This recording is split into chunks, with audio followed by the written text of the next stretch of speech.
Floristu apmācības skola, Case Flower School, katru gadu piešķir balvas izciliem floristiem īrijā, kuri ne tikai ir talantīgi darbā ar ziediem, bet arī ir izcilnieki savā nozarē un iedvesmo visu floristu kopienu.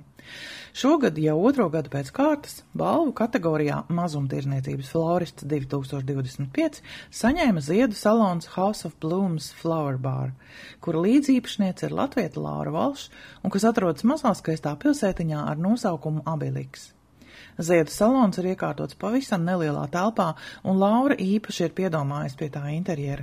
Te var redzēt nevien krāsainus ziedus, bet arī dažādus interjera priekšmetus, jaukas dekorācijas, gleznas, pastkartes un citas skaistas lietas. Man vienmēr paticis ir organizēt pasākumus un taisīt dekorācijas vairāk uz to, kā lai pasaka, vizuālo, kur strādā uz pasākumiem un tā, un tad izdomāju, ka šeit pilsētā nebija puķu veikals, un tā arī sāku. Ja tā, ka sākās Covid, ļoti daudzi biznesa aizvērās, un tad es domāju, tā kā šeit nav, ir iespēja biznesam, un te mēs esam. Pirms tam es strādāju lielā hotelī, kur kādas notika, varētu teikt, 6 reizes nedēļā, un tad tu redzi, kā puķis taisa, kā pasākumu vada, un iepatikās. Un tad mēs tagad tieši to pašu daram. Mums ir latvieši, kas atbalsta un brauc no pilsētām, kas blakus šeit ir. Pārsvarā ir īru, tāpēc, ka ir īru pilsēta, bet ļoti atbalsta visu, ko mēs šeit darām.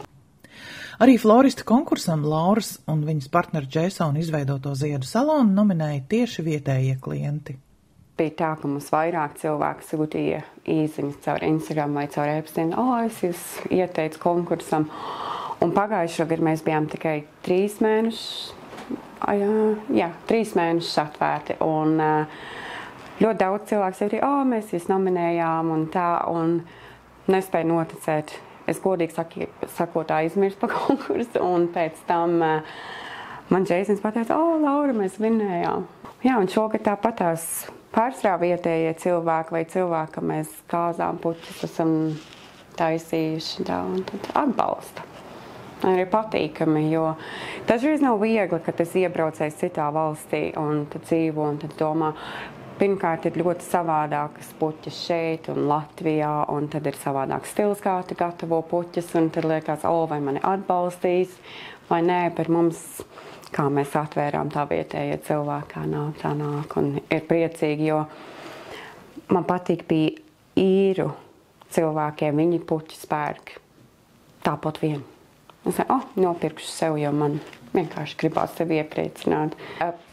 Vistrakāk man bija pie tā, kad ir tautības cilvēki, viņiem rozes ir pa pāriem pušķos, 6, 12, un es tā, ieliksim 7. priekš laimes, un tā, un tas bija viens, ko man vajadzēja tā kā pagriezt, un tad vēl bija ļoti daudz cilvēku, bija pārsvarā sarkanas rozes un lilijas, tā mums būs krāsains, mēs ņemsim savādāk, un tad mēs katru otro dienu cenšamies citas krāsas rozes vai hortenzijas, visu savādāk, lai ir tas košums un lec ārā. Es vairāk puķis pērku uz māmiņu dienu. Tas ir tā, ka mums 7 dienas pirms ir. Mēs tikpat kā neguļam, nēdam, un tu vienkārši taisi puķu pušas no rīta līdz vakaram. Tad nākošais ir Valentīna diena, un pēc tam ir Ziemassvētki. Bet Ziemassvētki, kā sākās no pirmās nedēļas, tā līdz Ziemassvētku vakaram non-stopā katru. Mēs kā no rīta pamožamies tā plus-mīnus dzīvojam veikalā. Ir darba ballītes, tad draugi dāvina draugiem, jo pārsvarā šeit cilvēki ir tā, es nepirkšu dāvanu, jo es nezinu, ko viņiem vajag, vai viņiem iespējams ir 10 tādas lietas, un tad viņi nopērk lielu puķu pušķi un dāvanu ziedus. Mums ir mazliet savādāk, jo mēs taisījām priekš īriem, viņš skaitās flower bar, ka cilvēks var pienākt pats šeit pie galda, izvilkt puķītes, ko grib, ja viņi vēlas, viņi var salikt puķu pušķi paši, vai arī, ja viņi pasaka, kādas puķītes grib, tad mēs uzreiz uztaisam puķis. Tev nav īpaši jāpasūta 3-4 dienas pirms. Var jāgaida, ja ienāk klients, mums ir 5 minūšu laikā puķis gatavs no tā, ko viņi vēlās. Jā, man viņiem patīk, jo, kā viņi pateica, ka pārsvarā visos veiklos, kur te ir, ko ļoti daudzi floristi pārskata, pieņemsim no lilijām. Ļoti daudziem cilvēkiem ir alerģija. Tad cilvēkiem, kam mājās ir kaķi vai suņi, dzīvnieki nepanes putekšņus un spēcīgas smaržas. Līdz ar to tas būtu viens tāds, ko mēs puķēs neliekam, ja nu vienīgi klienti saka, jā, lūdzu ielieciet lilijas. Papildus ziediem salonā var iegādāties arī smaržīgas sveces, kuras abi veikala īpašnieki izgatavo paši savām rokām.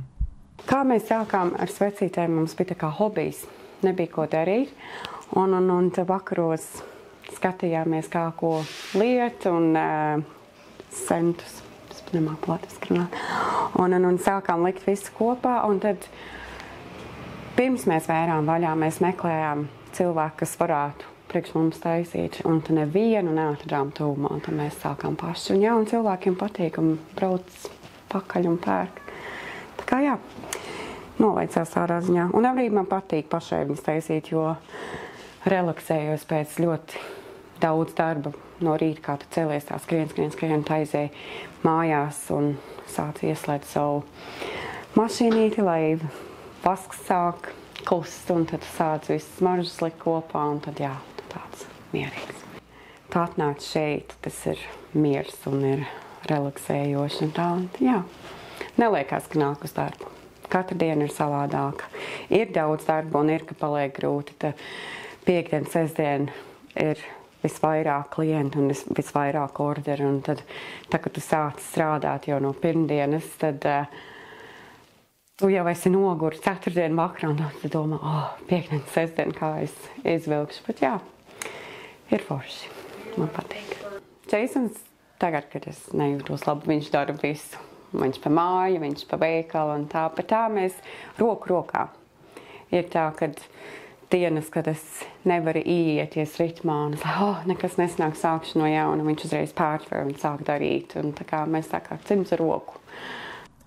Ne Laurai, ne Jasonam iepriekš nebija pieredzes ar savu biznesu, tāpēc tā uzsākšana nebija viegla, un daudz ko nācās mācīties pašiem.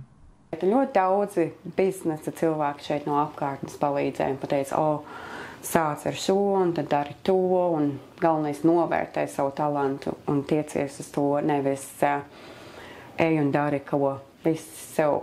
Piemēram, citi cilvēki tev saka, nedari to. Pirmais tu uzklausi sevi un savu intuīciju. Un mēs arī tā darījām. Mēs uzklausījām sevi un tā arī notika. Gājām priekš. Pirmo gadu tev nav plus mīnus jāmaksā nodokļi, bet mums būs šogad jāmaksā oktobrī, un tad es ar paniku skatos, kas ko kā būs, bet nav viegli. Bet tāpat tās, kuram ir viegli, ir galvenais, lai galva strādā un zina, ko dara.